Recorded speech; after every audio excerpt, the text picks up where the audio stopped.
부터 2장 1절까지의 말씀을 같이 보겠습니다. 모두 일어나셔서 말씀 같이 봅니다. 느헤미야 1장 1절.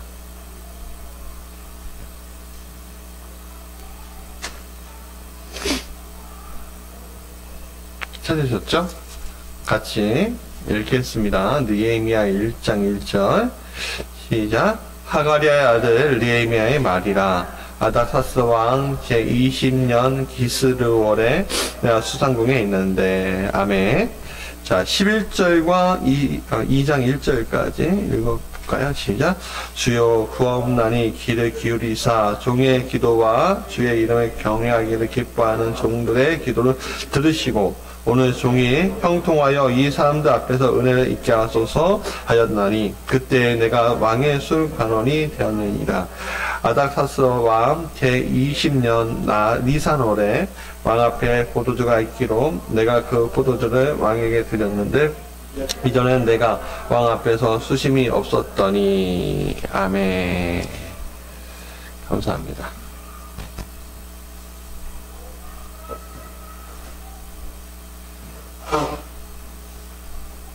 죄송합니다.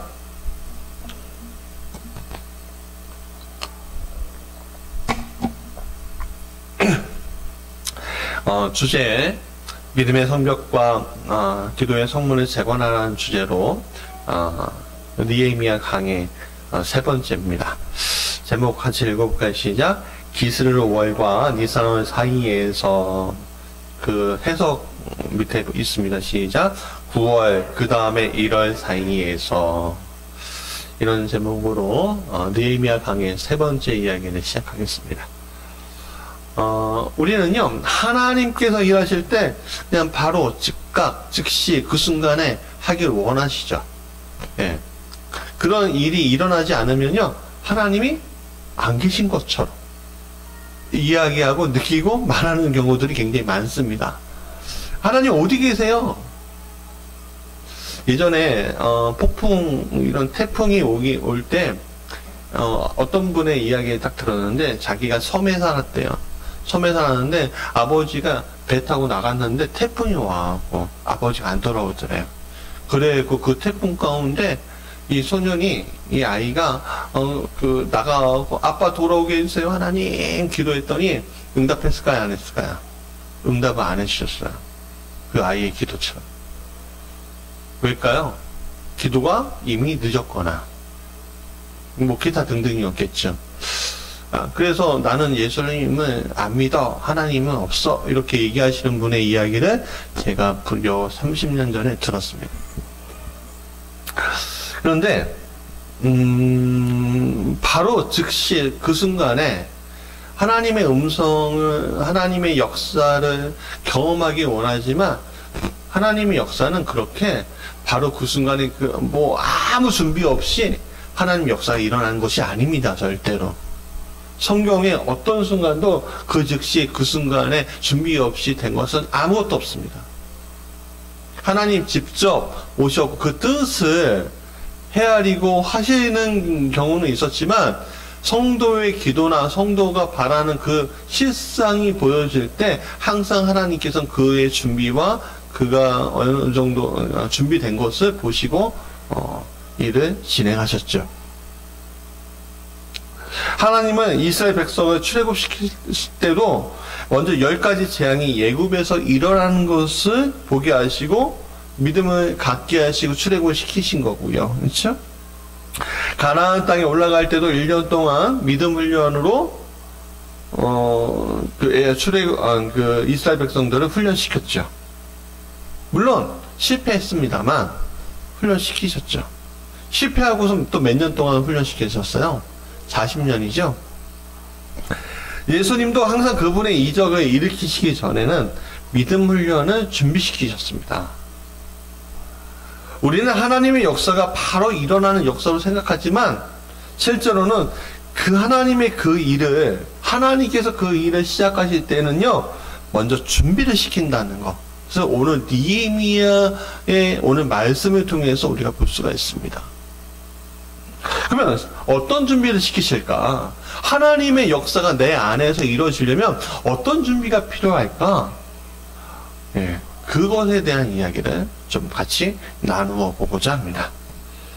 첫 번째, 같이 읽어볼까요? 시작. 기도의 준비를 시키신다. 느헤미야가 예루살렘의 무너진 성벽과 불타버린 성문의 이야기를 듣고선 어떻게 했대요?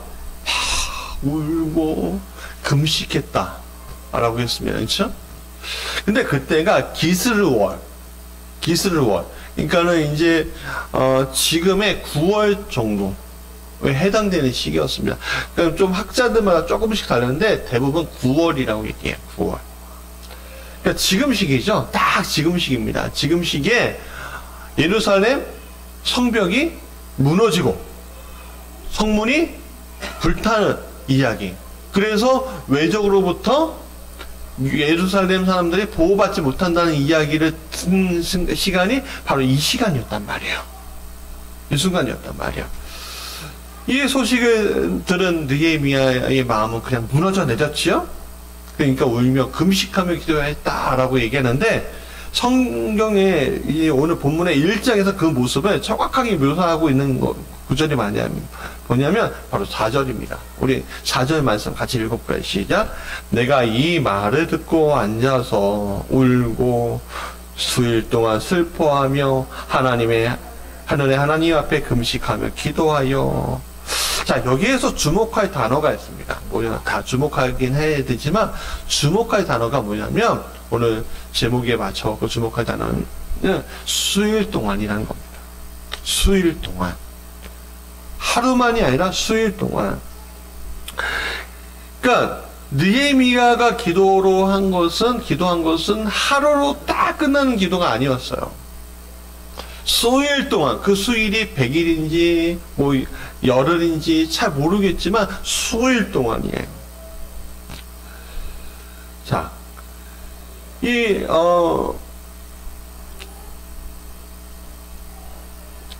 주목할 것은 느헤미야 1장 1절의 매월이요?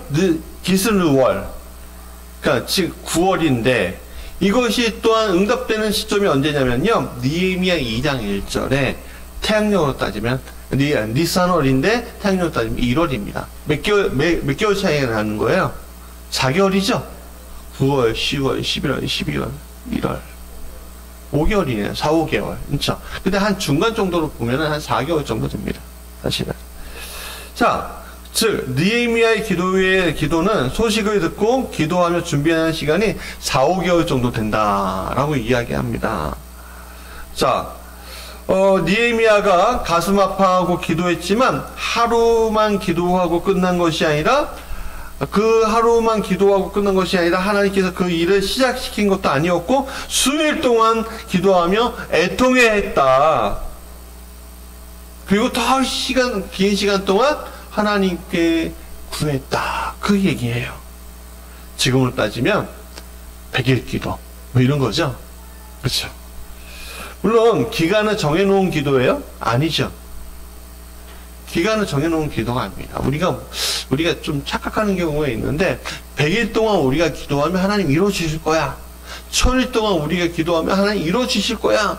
이런 기간 한정의 기도는요, 우리한테는요, 좀 조심해야 해요. 왜냐하면 이 기간 또 하나님 꼭 하지 않으시면 하나님 안 믿을 거예요. 그거 아니잖아요. 그렇죠? 하나님께서 이루실 일들이 어떤 기간에 한정되어 있는 것이 아니에요. 그럼 우리는 어떻게 기도해야 되죠? 그 때와 그 시는 나에게 바치는 거야, 하나님께 바치는 거야. 그렇죠. 그게 좋은 신앙이에요. 좋은 신앙이에요. 여러분 그렇게 기도하실 줄 믿습니다. 자, 그러니까 느헤미야는 그 100일 넘은 그 시간 동안 계속 기도하면서 하나님 역사해주세요. 하나님 우리 백성들이 너무 불쌍하지 않아요? 한 번도 안 맞는데 그냥 동질감을 느껴갖고 막 기도하는 거예요. 여러분 하나님은요 기도로 준비된 사람을 쓰시는 거예요. 함부로 누구를 쓰는 것이 아니에요. 그냥 하나님 딱 나타나고 너 좋아. 김선미 하고 딱 뽑아갖고 쓰시는 게 아니에요. 뭐 휴지 뽑듯이 쓰시는 게 아닙니다. 하나님은요, 기도로 준비한 사람의 마음을 아시고 그 소원을 들어주시는 거예요. 여러분들이 자녀 기도할 때 혹시 기간을 정해놓고 기도합니까? 고3이 될 때까지 기도하면서 좋은 대학 가게 해주세요. 이렇게 기도하는 거 아니잖아요. 그렇죠? 그렇지 않습니까? 우리가 기도하면서 이 아이가 정말 좋은 사람이 되게 해달라고 기도하는 거잖아요. 예? 하나님의 좋은 사람이 되게 해달라고 기도하는 거잖아요. 그러고 나서도 계속 기도해야 되지 않겠습니까? 자, 그래서 다니엘의 이야기는요, 우리에게 큰 도전이 돼요. 자, 다니엘은요, 유대포로 초기에 끌려온 사람이었습니다. 그런 어린 청소년 시절에 뜻을 정하고 기도하였고, 그 기도는요, 마침이 없었어요. 하루에 3번. 우리는 그 기도의 역사가 그의 삶의 모든 전반에 나타난다는 것을 다니엘서를 통해서 알 수가 있습니다. 특히 더 두드러지게 볼 수 있는 장면은요, 생명의 위기 상황에서도 그가 기도하는 것을 놓치지 않았을 때였어요. 자, 왕을 섬기던 시기에 왕에게 아부하는 신하들이 이렇게 얘기해요. 왕이시여, 왕이시여, 당신은 어떤 신들보다 더 위대한 신 아니겠습니까? 왜냐면요, 정복 왕이었거든요. 왕이요, 엄청난 영토를, 엄청난 사람들을 통치하니까요.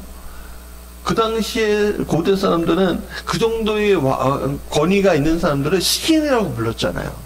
그러니까는 아부하는 신하들이 이렇게 당신이 신이십니다. 당신이 신이십니다. 어떤 위대한 왕들보다 왕 중에 왕이십니다. 이렇게 얘기하는 거예요. 근데 그 중에 다니엘을 시기하는 이들이 이렇게 얘기해요. 왕이시여, 당신은 왕 중에 왕이시고 신 중에 신이시니까 당신만을 경배하는 기간을 만드십시오. 당신만을 경배하고 다른 신을 경배하면 그 사람을 사형에 내리십시오. 왕은 그게 되게 좋아 보이잖아요. 그렇죠? 자기에게 아부하는 거 싫어하는 사람 있어요? 나는 나한테 좋은 말 해주는 거 되게 싫어한다. 한번 손 들어보세요. 아니요. 사람은요, 달콤한 말들을 되게 좋아해요. 교회에 올 때도 교회에서 부정적인 말 하라고 해요? 긍정적인 말을 하라고 해요? 긍정적인 말 하라고 하죠. 우리가 가정에서 자녀들 키울 때 부정적인 말을 하라고 합니까? 아니면 긍정적인 말을 하라고 합니까? 긍정적인 말 하라고 하잖아요. 달콤한 말들이에요. 그런 것들이 사실은.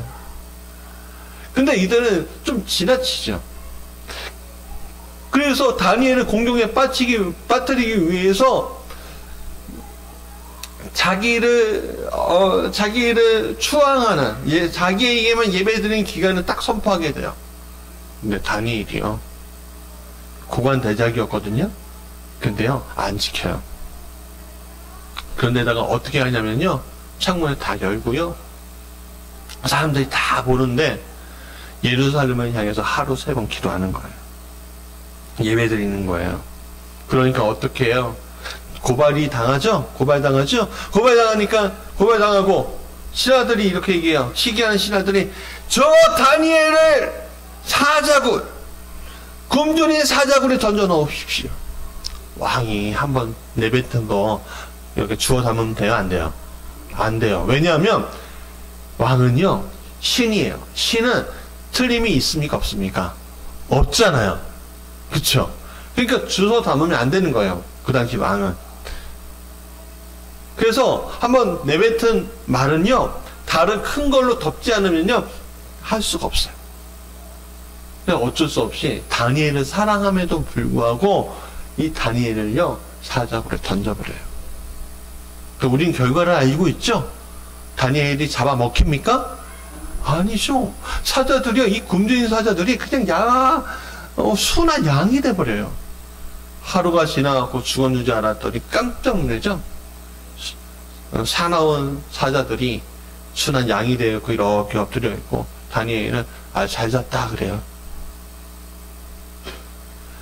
왕이 그것을 보고서 다니엘아 하면서 얼싸안고 죽었는 줄 알고 하고서는 너무 화가 나는 나머지 그 고발한 신하들을 어떻게 합니까?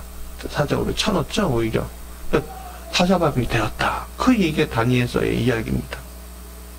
다니엘은 정치가 이전에 예언의 사람이기도 했습니다.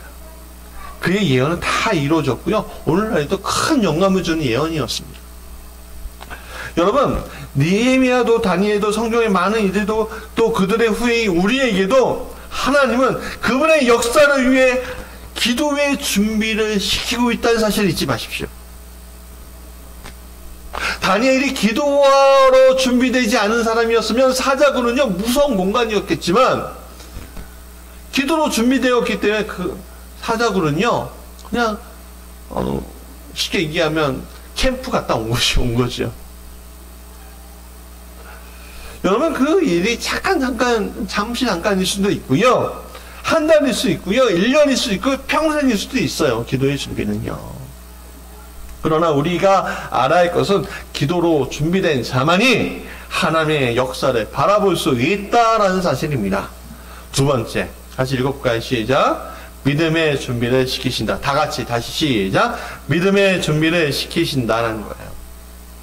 여러분, 기도는 믿음의 준비를 시키시는 것을 뜻하는 거예요. 사실은 기도에도 믿지 못하는 경우들이 얼마나 많아요. 하나님 이거 주세요. 하나님 이게 하나님 나라를 위해서 필요합니다. 하나님 도와주세요. 막 그렇게 기도하면서 이루어질까? 이루어지지 않을까? 막 이렇게 조마조마하는 경우들이 얼마나 많습니까? 그리고 어떤 데는요 기도를 하면서도요 믿지 않으면서 기도해요. 전능하사 천지를 만드신 하나님 아버지, 뭐 이렇게 맨 처음에 딱 던져놓고선요 전능하사 천지를 만드신 하나님은 믿지 아니하는 기도도 얼마나 많은지 몰라요. 하나님 우리는 기도를 많이 하지 못하는 친구 사람들은 어떻게 해요? 식사 기도하는 것만 해도 감지덕지죠. 그때 하나님 맛있게 먹게 해주세요. 감사합니다. 그렇게 기도하지만 하나님 도와주세요. 감사합니다. 이렇게 기도하기도 하잖아요. 그렇죠? 그럼 하나님의 도움을 받아고선 기도하는 거예요?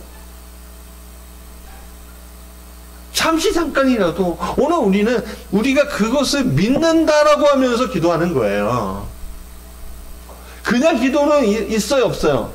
없어요. 기도는 믿는다라는 고백이에요. 여러분, 예수님이 기적의 역사를 매일처럼 경험하는 제자들이 자신의 역시도 예수님의 이름으로 인해서 기적의 역사를 베풀었을 때 그들은요 기도가 진짜 승리인 것을 알았어요. 근데 제자들은요 기도가 또 자신들이 나오는 그 기도가 참 안타깝게도요 이루어질까? 정말 이루어지는 거야? 라고 의심했어요. 예수님이 이렇게 얘기하셨죠. 내가 십자가에 달려서 3일 만에 죽을 거야. 그러니까 십자가에 달려 죽을 거야. 근데 3일 만에 태어날 거다. 다시 부활할 거다. 그렇게 얘기했는데요. 그 부활력을 믿은 사람이 있습니까? 없습니까? 없잖아요. 배신하면 그냥 떠나버렸어요. 엠마고로 떠나버리고 어디로 떠나고 전도하기 위해서 떠난 게 아니에요. 아니 여러분, 믿지 않는데 어떻게 기도할 수 있어요? 그쵸? 기도는요 믿는다의 전제 안에 있는 거예요. 여러분, 물론 그래요. 우리 마음이 두렵고 불안해서 그게 안 돼.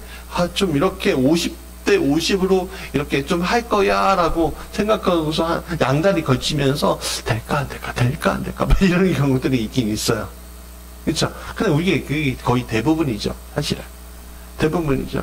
그래서 믿음이라는 건 그렇게 쉬운 게 아니구나. 그래서 이렇게 기도해요. 주님, 큰 믿음 주시옵소서. 근데 여러분, 큰 믿음, 작은 믿음이 있어요, 없어요?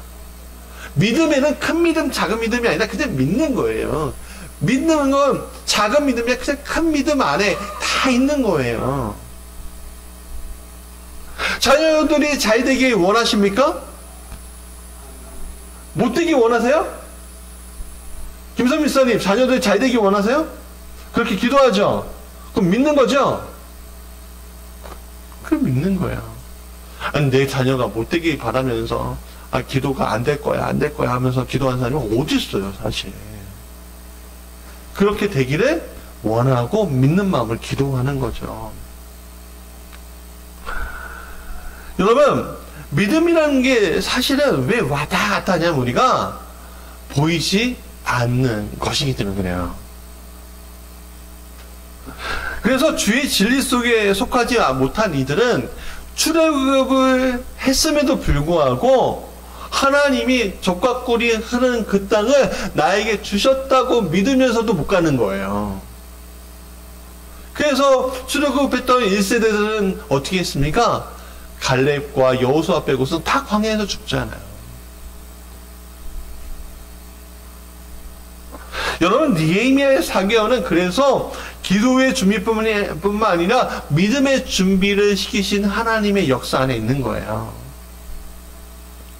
하나님께 구한 것은 이루어질 순간이 허락되는 그날 그때를 위해서 하나님께서 그 믿음을 척사하게 하신다는 거예요.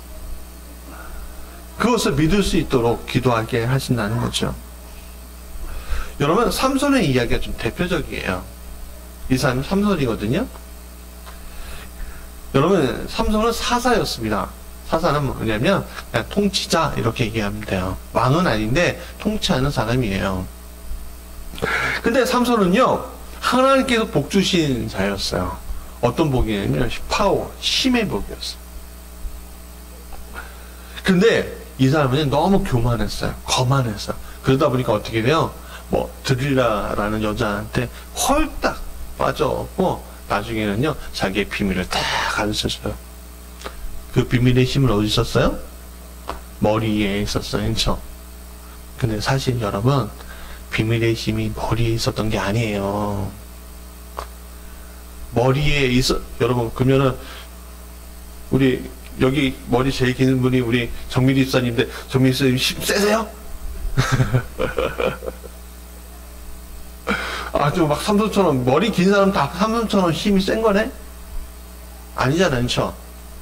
나시린이었고, 그런데 확도로 되지 아니었다. 여러분, 머리 길다고 그 힘이 있는 게 아니라 그 사람이 믿음을 배신했기 때문에 그 힘을 빼앗긴 거예요. 무슨 말인지 아시겠죠? 믿음을 배신했기 때문에 하나님에 대한 자기의 교만함, 그 힘이 원천이 하나님께 있다는 사실을 어렴풋이 그가 생각을 하고 있었지만 나중에는 어떻게 해요? 그 힘을 자기 멋대로 막 쓰잖아요. 그러니까 그 힘을 자랑하다가 헐딱 유혹에 빠져서 어떻게 돼요? 머리도 깎이고 두 눈도 빼앗기죠. 여러분, 아무리 힘센 사람도 두 눈을 빼앗기면 어떻게 됩니까? 아무 힘이 없죠? 여러분 두 눈을 가리고선 아이들하고 술래잡기 해보세요. 애들 잡을 수 있습니까? 없습니까? 못 잡아요. 그러니까는 이 블레셋 사람들한테 포로 끌려가갖고 어떻게 종살이 하면서 서커스의 동물처럼 온갖 모욕을 당하는 거예요. 재주 부리게끔 하고. 여러분, 삼손의 상황을 가장 잘 나타내는 본문이 사사기 16장 25절에 있습니다. 같이 읽어볼까요? 시작. 그들의 마음이 즐거울 때 이르되 삼손을 불러다가 우리를 위하여 제주를 부리게 하자 하고 옥에서 삼손을 불러내매 삼손이 그들을 위하여 제주를 부리니 그들이 삼손을 두 기둥 사이에 세웠더니. 여러분, 이러한 모욕적인 상황 가운데 삼손이 놓여 있어요. 이제 두 눈을 빼앗겨갖고 아무 힘도 낼 수 없습니다. 근데 삼손이 그 두 눈을 빼앗기고 모욕적인 그 상황이 짧았을까요? 하루 이틀이었을까요? 상당한 기간, 몇 달이었을 겁니다. 왜냐하면 계속 불려나가고 어떤 축제 기간에 또 불려나왔으니까요. 근데 이러한 모욕적인 상황 속에서 머리털이 자라고 있었겠죠. 근데 참 머리털이요, 짧게 깎으면요 머리가요 길게 자랍니까? 안 자라더라고요. 안 자라더라고요. 예, 길게 안 자라요. 몇 년이 걸려야지 머리가 자라나는 거죠. 어떻게 보면 머리가 자라났다는 것은 몇 년 동안 그렇게 모욕당하는 일이었을지도 모르겠습니다만, 근데 그는 이 모욕의 자리에서 이렇게 얘기해요. 자, 28절부터 30절 같이 읽어볼까요? 시작. 삼손이 여호와께 부르짖어 이르되 주 여호와여 구하옵나니 나를 생각하옵소서. 하나님여 구하옵나니 이번만 나를 강하게 하사 나의 두 눈을 뺀 블레셋 사람에게 원수를 단번에 갖게 하옵소서. 삼손이 집을 버틴 두 기둥 가운데 하나는 왼손으로 하나는 오른손으로 껴 의지하고, 삼손이 이르되 블레셋 사람과 함께 죽기를 원하노라 하고 힘을 다하여 몸을 굽히매 그 집이 곧 무너져 그 안에 있는 모든 방백들과 온 백성에 덮이니 삼손이 죽었을 때 죽인 자가 살았을 때 죽인 자보다 더욱 많더라. 여러분, 삼손은 비록 거만하여서 그에게 주신 하나님의 복에서 멀어졌지만, 그가 모욕당하고 그리고 정말 괴롭힘 당하는 그 상당한 시간 동안 머리털이 자란 게 아니라 뭐가 자란 거예요? 믿음이 자란 거죠. 정답입니다. 우리는 영화 속에 삼손 영화 보면 머리털이 자란 걸로 보는데 사실 그냥 믿음이 자란 거예요. 그러니까 믿음의 준비를 시키는 순간이었다는 거죠. 여러분, 요셉의 이야기도 마찬가지였죠. 요셉은 보디발의 가정충무로 있다가 모함에 빠져서 감옥에 갇혔지만 그 시간은 그에게 믿음의 준비를 시키는 시간이었습니다. 여러분, 하나님께서 그의 자녀에게 믿음의 준비를 구하도록 시키신다는 것을 여러분 잊지 마십시오. 믿음의 준비는요, 때로는 길게 경험되어질 수도 있습니다. 출애굽하던 이스라엘 백성들은 1차 가나안 땅에 실패 후에 몇 년 동안 믿음의 준비를 시키셨어요? 40년. 우리는요, 그것을 보면 알 수가 있는 거죠. 여러분, 믿음의 준비가 된 자에게 하나님은 그 역사를 그때 그 시간에 이루시길 원하신다는 사실을 잊지 마십시오. 그 주인공이 여러분 되시길 간절히 원합니다. 자, 세 번째, 같이 읽어볼까요? 시작. 일하실 준비를 시키신다라는 거야. 하나님께서는 기도 준비, 믿음 준비가 끝나고 나서 시작한 것은요, 일할 준비를 시키는 거였어요. 여러분 잊지 마십시오. 기도하고 믿음으로 준비했는데도 내 삶 가운데 아무 변화가 일어나지 않는다라고 우리가 착각하는데 그렇지 않아요. 내 주변이 점차 바뀌고 있고요. 내 삶의 상황들이 점차 바뀌고 있는 중이었을 거예요. 근데 우리가 때로는 믿음의 눈이 가리워져서 왜 안 되지 이렇게 생각하고 있는지도 몰라요. 느헤미야는 자기 일을 통해서 하나님께서 일할 준비를 시키고 계셨다라고 그는 고백해요. 그래서 1장 11절에 같이 읽어볼까요? 다시. 주여 구하옵나니 귀를 기울이시사 종의 기도와 주의 이름을 경외하기를 기뻐하는 종들의 기도를 들으시고 오늘 종의 형통하여 이 사람 앞에서 은혜를 입게 하옵소서 하였나니 그때 내가 왕의 술관원이 되었느니라 라고 얘기해요. 느헤미야는 4-5개월 동안 기도 훈련, 믿음의 훈련 그 기간 중에 하나님께서는요, 왕의 술관원장이 되도록 그를 이끄셨어요. 하나님은 그 길을 형통하게 하셨다. 그는 고백을 해요. 근데 그의 형통은 술관원장이 되는 것까지의 형통이 아니에요. 술관원장이 되면서부터 이루어갈 하나님의 역사가 형통인 거지요. 여러분의 복권이라도 맞아갖고 큰 부자가 됐다, 그게 형통이 아니에요. 그것을 통해서 어떻게 하면 하나님께서 잘 쓰게 만드실까? 좋은 집 구했다, 그게 형통이 아니에요. 그것을 통해서 하나님이 어떻게 그 일을 이루실까? 여러분, 어떤 사람은요, 큰 집에 구하면요, 어디부터 보냐면 거실부터 본대요. 왜냐면 모임을 하기 위해서. 소그룹 모임을 위해서. 어떤 사람은 자동차를 사면요, 공간, 뭐, 연비 있고 그런 걸 보는 것이 아니라 얼마나 많이 탈 수 있느냐. 왜?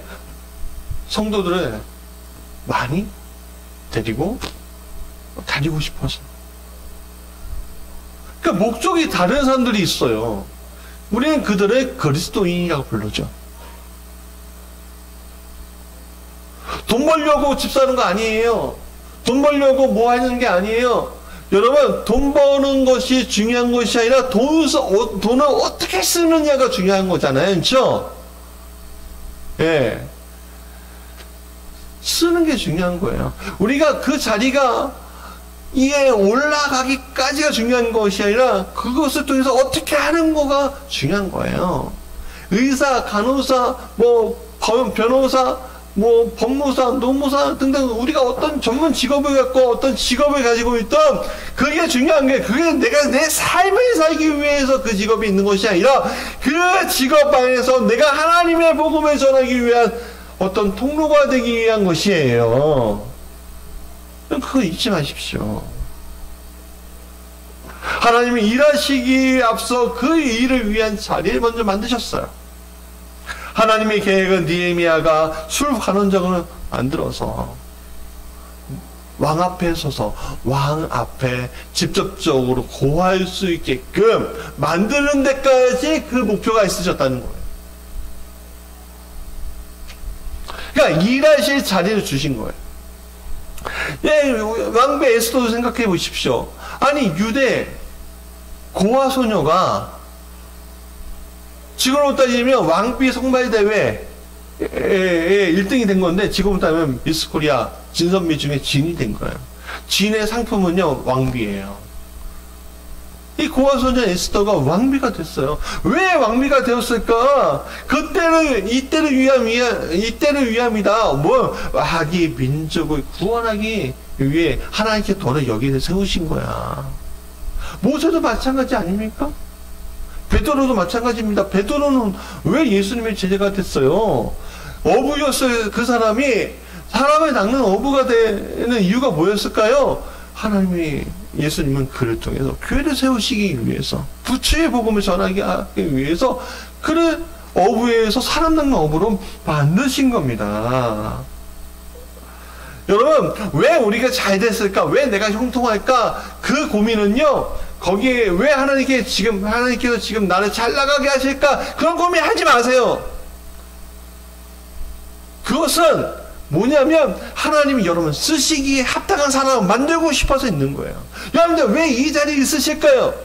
여러분들 큰 교회에 가면 큰 교회 교인일 텐데 왜 이 자리에 있으실까요? 우리 아이들이 있는데 이 아이들이 왜 내 자녀 태어나게 하셨을까? 이 작은 교회에서 큰 교회에 있으면 막 애들 있고 막 대접받으면서 좋은 데도 많이 가고 막 장학금도 받고 막 그럴 텐데 왜 여러분 여기 있을까요? 하나님께서 쓰시기 위해서. 하나님께서 참 쓰시고 사용하기 좋기 위해서 하시는 거라고 여러분 잊지 마시기 바랍니다. 썬데이 아델라자 목사님 이런 분이 있어요. 우크라이나 목사님인데 이 우크라이나 목사님인데 세계적인 교회를 세우신 분이에요. 예, 10만 제가 이 믿음의 나비 효과를 읽었을 때가 한 10년 넘는 2005년도인가? 그때 이 믿음의 나비 효과라는 책을 읽었었는데 지금 뭐 더 대단하게 되셨겠죠? 하여간 뭐 성도 한 10만 명이고 출석교회는 3만 명이고 그리고 전 세계 한 500개 교회를 세우시고 대단한 분이죠. 근데요, 이 사람이요 우크라이나 사람이 아니에요. 이 사람은요 나이지리아 아프리칸계예요. 그러니까 나이지리아의 사람이에요. 출신 사람이에요. 12살 때까지 신발을 한 번도 신어보지 않은 사람. 아주 극빈한 환경이죠. 근데 이 아예 똑똑했나 봐요. 19살 때 국비 장학생으로 미국에서 공부할 기회가 생긴 거예요. 근데 그때가 19살 때인데 그때 하나님을 영접했어요. 그리고 내가 하나님의 말씀을 전하는 자가 되리라, 전도자가 되리라 하고 고백하고 이제 갔는데 간 곳이 어디였냐면 소련이었어요. 구소련, 진짜 소련. 해체되기 전에. 근데 갔는데 공산권에서 하나님 섬기기가 쉬워요, 안 쉬워요? 물론 정교회가 있지만 사실 유명무실한 곳이었죠. 그러니까 답답한 거예요. 답답해서 이렇게 얘기해요. 자기 거기에서 같이 유학하고 온 사람들하고 교제하면서 굉장히 큰 좌절감. 그러니까는 유물론 사고에 빠져 있는 사람에게 하나님 전한다는 것 자체가 끌려가는 일인데, 끌려가고 추방당한 일인데, 그 답답함에 실망이 되는 거. 하나님 보내시려면 좀 좋은 국가로 가게 하셔서 보내실 것이지. 하나님 왜 그러셨습니까? 이렇게 얘기했대요.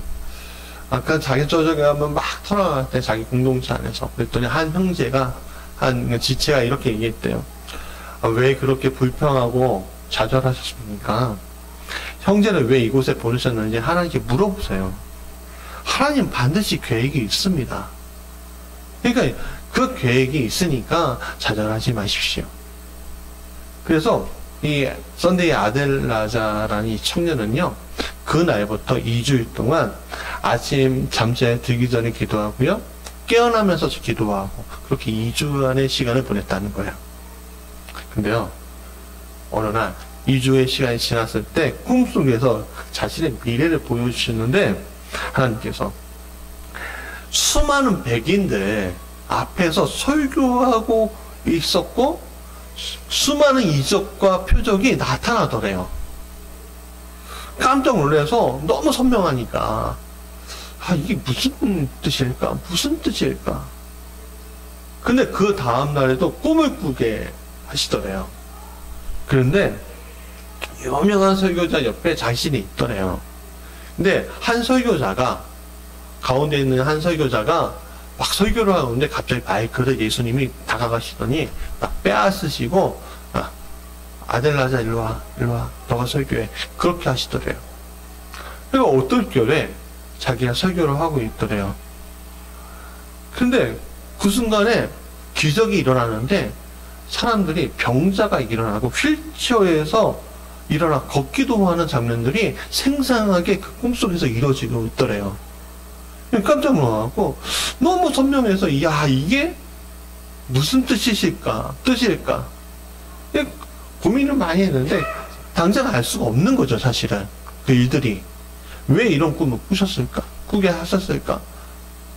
사실 저도 그런 경험들이 있는데 너무 지금도 선명한 천국 가는 꿈을 꿨어요, 난.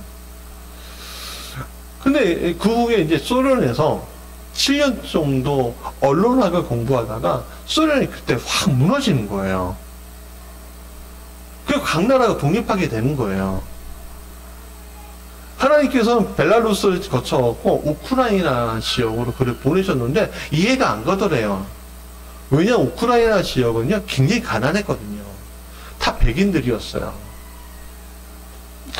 그리고 사실은 아무 기반도 없었고요. 사실 벨라루스가 그 땅인 줄 알았대요. 근데 그를 우크라이나로 보내셨다는 거예요.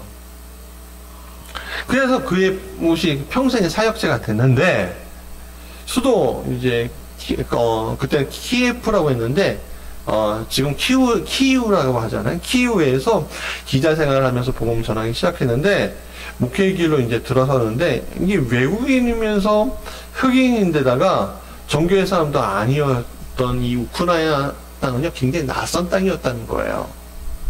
그래도 복음을 전했는데, 교회 이름이 하나님의 대사관 교회예요. 이름이 하나님의 대사관 교회. 근데 첫 번째 찾아온 사람이 있더래요. 이름이 나타샤인데, 알코올 중독자가 찾아오더래요. 근데 매주 그런 이들만 찾아오더래요. 그래, 이 사람이 이렇게 고민했대요. 나는 길거리에 서서 정상인들에게 전도지를 나눠주면서 그냥 몇 배로 노력했는데, 오는 사람들은 이런 사람밖에 안 합니다.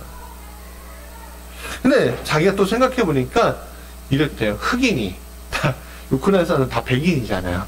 흑인이, 시커먼 흑인이 길거리에 서서 사람들을 교회로 초청하는 모습이 아무래도 이상해 보였겠다라는 생각이 들더래요. 그러니까 아무런 반응을 보이지 않고 있으니까 굉장히 환멸이 느껴지더라고요. 꿈은 그렇게 꿨는데 아무도 나를 찾지 아니하고 오는 사람마다 알코올 중독자, 마약 중독자들 투성이니 그냥 소수의 불쌍하고 외롭고 소외된 사람들 있잖아요. 그래서 난감했대요. 근데 그때 기도 안 하는데 하나님 그때 찾아오셔서 이런 말씀 하셨다는 거야. 야, 나를 섬기기 원한다면 나처럼 되어라. 나는 보통 사람들, 버림받은 사람들, 가난한 사람들, 밑바닥 인생을 살고 소외된 사람들, 술조정꾼들을 나는 환영한다 그러는 거예요. 내가 벌거벗겼으나 아무도 나를 입히지 않았다고 말하는 이유가 여기 있어. 이것이 내가 원하는 사역이야 라고 얘기했다는 거예요. 그 순간에 이게 뜨거움이 올라오더니 맞습니다 주님. 제가 거기서부터 시작하겠습니다.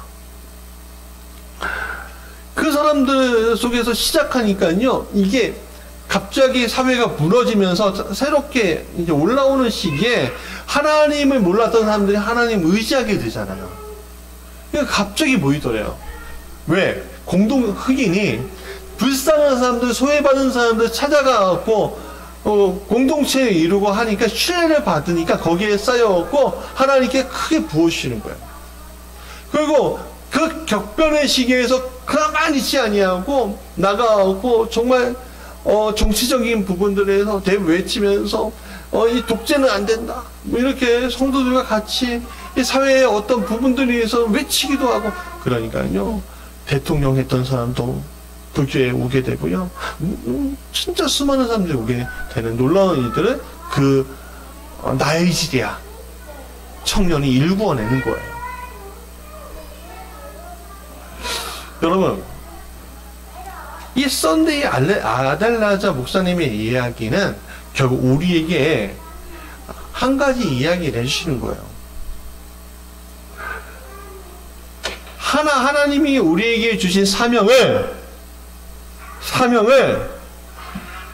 이루기 위해서는 먼저 기도의 자리가 우리에게 필요하다.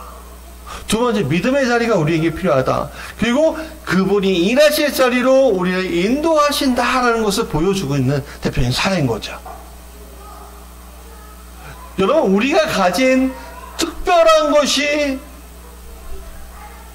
우리가 가진 특별함이 하나님이 나를 주목하게 만드는 게 아닙니다. 내가 키 크고 잘생긴 뭐하고 내가 돈 많고 뭐하고 직업이 좋고 그 특별함이 나를 세우신 게 아니에요. 그분이 일하실 자리를 하신 것은 오늘 일할 사람을 찾는 사람들은 기도의 자리, 믿음의 자리, 일할 자리에 서 있는 사람을 주님께서 택하시는 거죠. 그래서 오늘까지 우리가 느헤미야 사변에 걸쳐서 느헤미야 1장서부터 2장 1절까지의 말씀을 통해서 저는 이런 깨달음을 얻게 되는 거예요. 뭐냐면 첫 번째는 애통하는 마음을 가진 열린 사람이 되어야 한다는 거예요. 내가 동족의 아픔 속에서, 이 나라의 아픔 속에서 내가 아파하는 마음이 있어야 되는 거예요. 내가 죽어가는 저 사람들에 대해서 영혼 없이 그냥 여기 3층에 2층에 영혼 없이 그냥 술 마시고 자기의 마음을 토로하고 그런 사람들 앞에서 하고는 지나가는 사람이 아니라 그 사람이 여리고로 내려가면서 강도에게 모든 걸 빼앗기고 매맞고 죽기 직전의 사람으로 보여야 한다는 거예요. 영혼에 대해서. 두 번째는 그 애통의 대상이 생기면 우리가 기도해야 한다는 거죠. 여러분, 이 교회가 적다고 기도하는 것이 아니라, 여러분, 오늘 우리가 기도의 대상은 영혼을 잃어버린 대상들을 위해 기도하는 거예요. 하나님을 모르는 사람들을 위해서 애통하는 마음이 기도로 가는 거예요. 이 교회를 치우려고 하는 기도가 아니라 애통해야 하는 마음으로 기도의 자리에 가야 한다는 거예요. 세 번째는 그 일들에 대해서 여러분 기도하면서 이루심을 믿으라는 거예요. 이루심을 믿지 않고선 기도하는 것은 다 것이에요. 이루심을 믿고선 기도하는 자가 되기를 원합니다. 마지막으로, 그리고 하나님께서 오늘 가장 잘 일할 수 있도록 나를 지금 인도하고 계신다 라는 사실을 여러분 잊지 마십시오. 오늘 내가 여기 있는 것은 그동안 내가 애통하고 기도하고 믿었던 것에 대한 하나님의 일하심이라는 사실을 여러분 잊지 마시기 바랍니다.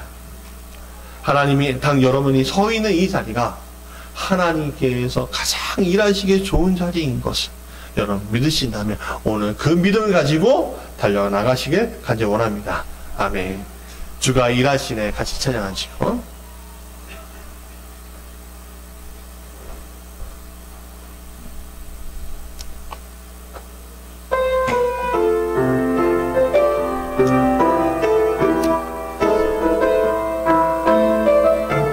날이 저물어 갈 때,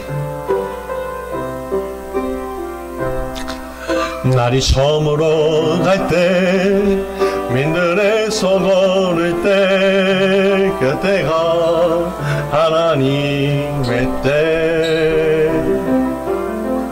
내 힘으로 안 될 때, 빈손으로 걸을 때, 내가 고백해 여호와 이래. 날이 저물어 갈 때, 빈들에서 걸을 때, 그때가 하나님의 때. 내 힘으로 안 될 때, 빈손으로 걸을 때, 내가 고백해 여호와 이래. 주가 일하시네, 주가 일하시네. 주께 아끼지 않는 자에게 주가 일하시네, 주가 일하시네.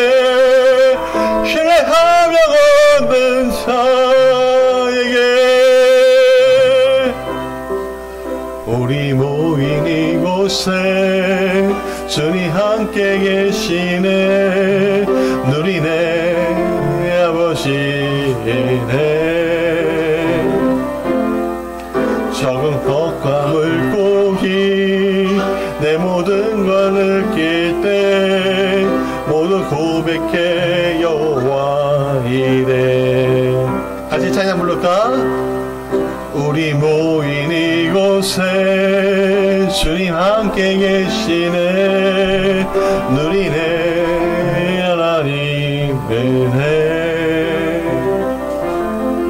적은 떡과 물고기 내 모든 걸 느낄 때 모두 고백해 여호와 이래. 주가 일하시네, 주가 일하시네. 주께 아끼지 않는 자에게 주가 일하시네, 주가 일하시네. 신뢰하며 걷는 자에게. 사랑하는 여러분, 우리가 같이 기도하는데 이렇게 기도합시다. 주님, 내 마음 가운데 네 명과 같은 애통함이 있기를 원합니다. 열려있는 마음, 누군가 긍휼하게 여기는 마음들이 있기를 원합니다. 특히 영혼에 대한 이야기들이 있기 원합니다. 그 그 영혼이 죽어가는 영혼들이 보여지기 원합니다. 주님, 그 영혼들을 기도하는 자리에, 그 영혼들을 위해서 기도하는 자리에 내가 있기 원합니다. 기도할 때 그냥 기도로 끝나는 것이 아니라 그것이 이루어지도록 믿으면서 기도하기 원합니다. 기도하면서 끝나는 것이 아니라 주님께서 일하심을 내가 믿는 그 자리에 서 있기 원합니다. 주님, 형통의 길은 거기서부터 시작되는 줄 믿습니다.